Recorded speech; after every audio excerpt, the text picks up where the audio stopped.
Debate शुरू की है प्रेसिडेंट के स्पीच पे, और प्रेसिडेंट का हमारे आईन में एक सिंबॉलिक स्टेटस होता है। प्रेसिडेंट जो भी एजेंडा देता है और पॉइंट आउट करता है वो हुकूमत की तरफ से होता है, वो हुकूमत का एजेंडा पार्लियामान के सामने रखता है। पहली बात तो यह है कि पीटीआई दौर की जो सदर की स्पीच है उनको उठा ले, उसमें 70 पॉइंट हुआ करते थे।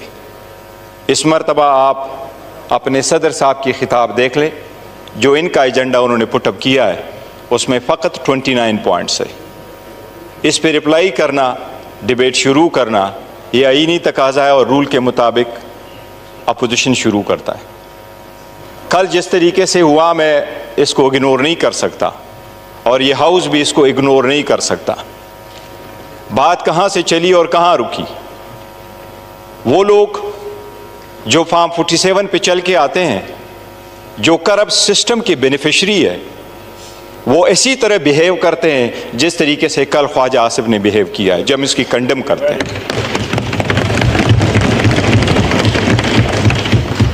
मैडम चेयरपर्सन, ये लाजिम है कि हम इनको एक चीज़ ज़रूर बताएं कि पार्लियामान जब इस वक्त है तो मैडम स्पीकर आपसे हम मुतालबा करते हैं।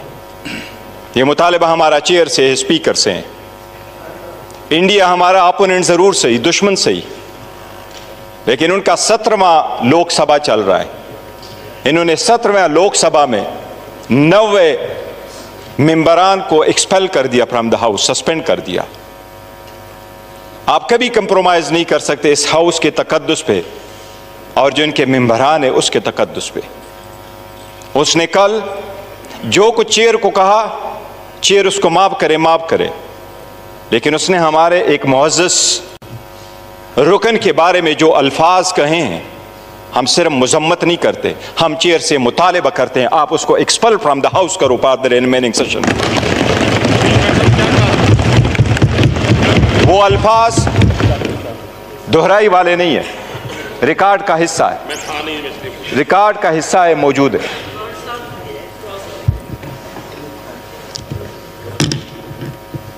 Madam chairperson, there is enough to everything.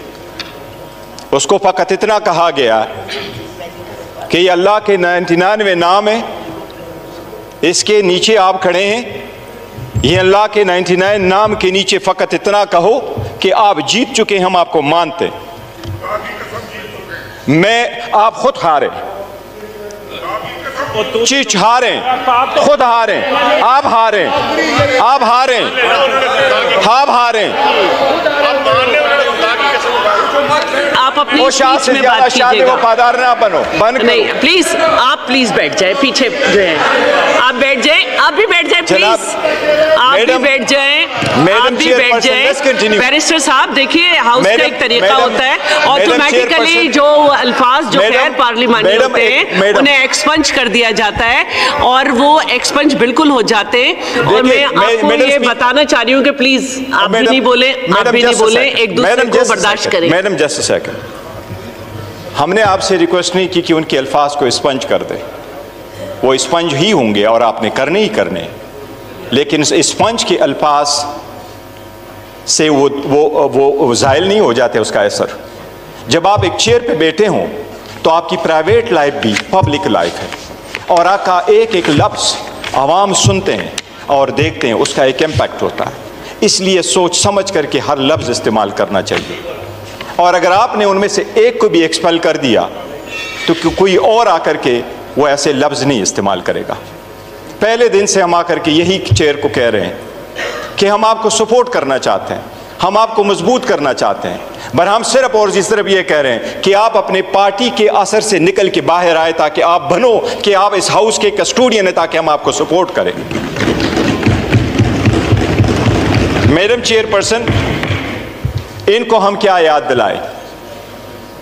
Umar Ayub Khan साहब के बारे में जो उन्होंने अल्फाज कहे, we are so proud of him, we are so proud of his legacy, we are so proud of his family's legacy.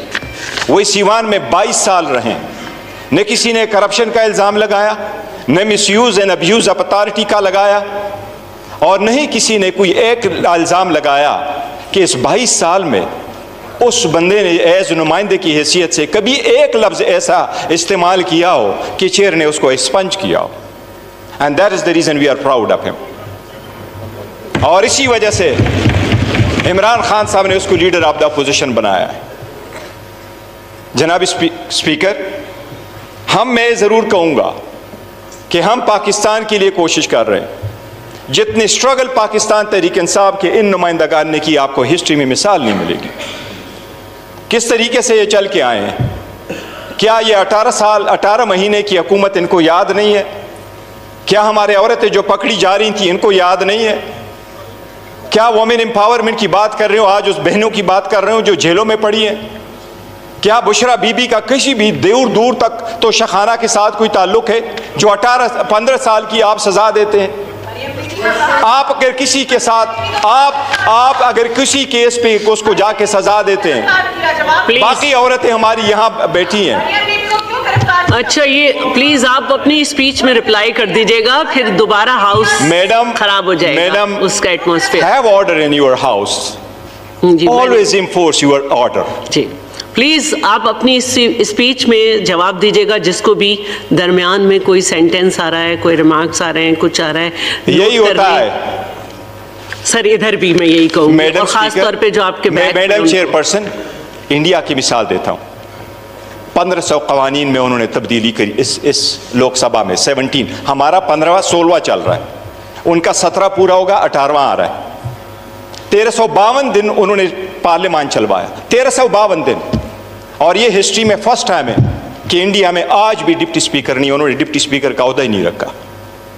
1352 दिन उन्होंने काम किया, 222 कवानीन पास करवाए, 222 कवानीन पास करवाए। और फिर क्या किया? करोड़ों रुपए अपने साथ बचाए। क्योंकि इतना तो आपको असर होगा, दुश्मन भी सही, लेकिन वो डेमोक्रेसी से होकर के थ्रू चल के आके करते हैं। अगर आप अवाम की नुमाइंदा हो तो फिर अब आप अवाम का सोचते हैं। हमारे पास यही सोच है, हम उनको रिमाइंडर नहीं करना चाहते हैं। But Khwaja got to realise, take it easy. आपकी दास्तान कोई ऐसी नहीं है। डॉन लीक्स वाले आप थे, सुप्रीम कोर्ट पे हमला करने वाले आप थे, पनामा में नाम आने वाले आप थे, पनामा में नाम आने वाले आप थे, पनामा में नाम आने वाले आप थे। दुबई लीक्स भी आ रही है, डॉन लीक्स वाले आप लोग प्लीज खामोश हो जाएं, फिर मैं उन्हें खामोश नहीं कर सकूंगी। स्पीच कर रहे हैं गौहर साहब, उन्हें करने दें। मैडम चेयरपर्सन, डॉन लीक्स वाले ये थे, पनामा वाला ये थे, आपके लीडर के खिलाफ जिसको अभी सदर बनाया मेमो गेट वाले ये थे, खुद वकीलों वाला यूनिफॉर्म पहन करके केस रगू करने वाला नवाज शरीफ था। और ये लोग तो अकलियत ही है, ये उसको कौन मानेगा? इनकी हुकूमत है, आज भी इनके पास अक्सरियत नहीं है, नवाज शरीफ के पास।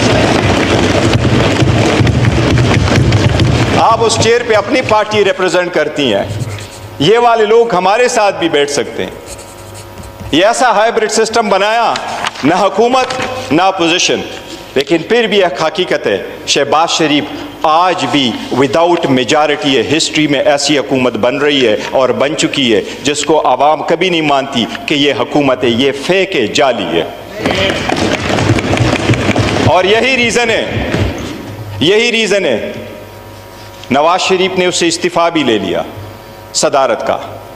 और यही रीज़न है कि नवाज शरीफ, यही रीज़न है मैडम चेयरपर्सन, यही रीज़न है मैडम चेयरपर्सन, यही रीज़न है नवाज शरीफ ने यहाँ खड़े होकर के इन लोगों को पीछे दे करके मुबारकबाद नहीं दी, बिकॉज ही बिलीव्स ये हारे हुए हैं।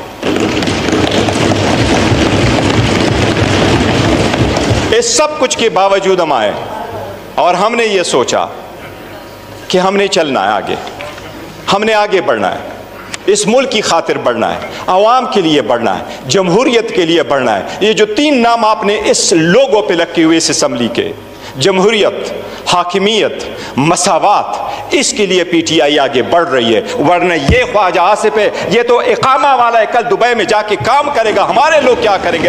पाकिस्तान की आवाम की खातिर लड़े। हमने इकामे वालों को कहा जब इकामे वालों के उनके औकात दिखाते हैं फिर ये ज़ातियात पे आ जाते हैं। हम आपके साथ वो पॉइंट उठाना चाह रहे थे 29, आप अपना स्पीच उठा ले, 29 पॉइंट भी जिक्र करना चाह रहे थे। लेकिन अगर हम आना चाहते हैं, हम पार्टिसिपेट करना चाहते हैं, तो क्या इनको ये बताना लाजिम नहीं हमारा कि free and fair transparent election कैसे होते हैं? क्या फ्री फेयर ट्रांसपेरेंट इलेक्शन के लिए ये प्रोसेस था जो इलेक्शन कमीशन ने बनाया? आपने 175 पॉलिटिकल पार्टी में से निशान सिर्फ और सिर्फ पाकिस्तान तहरीक इंसाफ से लेना था। पाकिस्तान तहरीक इंसाफ जैसे इलेक्शन इंट्रा पार्टी कभी किसी ने दुनिया में नहीं कराए, इस मुल्क में नहीं कराए, किसी पॉलिटिकल पार्टी ने नहीं कराए। इन सब ने एक एक कमरों में बैठ करके जाके इलेक्शन करवाए।